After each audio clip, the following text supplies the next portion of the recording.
పెద్ద మొగోడని ఒకరిని పిలిచిరట. మొగోడని మోల్కాల్స్తానికి పిలిస్తే ఎలక పిల్లని చూసి ఎలంకర పడ్డాడు.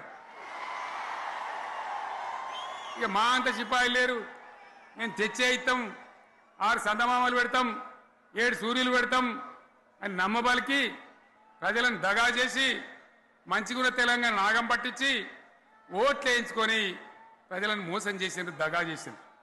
ఈ మాట నిజం, మీ అందరికి తెలుసు. ఆనాడైనా ఏనాడైనా ఈవెన్ ఈనాడైనా తెలంగాణకు విలన్ నంబర్ 1 కాంగ్రెస్ పార్టీ అని మనవి చేస్తా ఉన్నా. మనందరికీ కూడా తెలుసా విషయం. ఈ దేశంలో షేర్షా సూరి అని ఒక రాజు ఉండే. ఆయన కాలంలోనే రెవెన్యూ సంస్కరణలు తెచ్చినారు. నేను చెప్పే మాట మంచి వినాలి మీరు.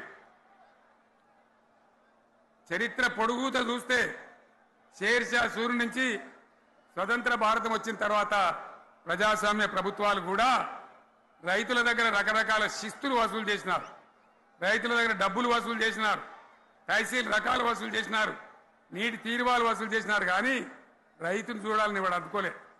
భారతదేశంలోనే ఎక్కడ కూడా లేని స్కీమ్. నన్ను వాళ్ళు అడగలే, ఎలక్షన్లలో చెప్పలే.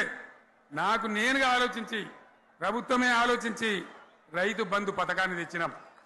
చాలా బ్రహ్మాండంగా రైతు బంధు పథకాన్ని అమలు చేసినాం.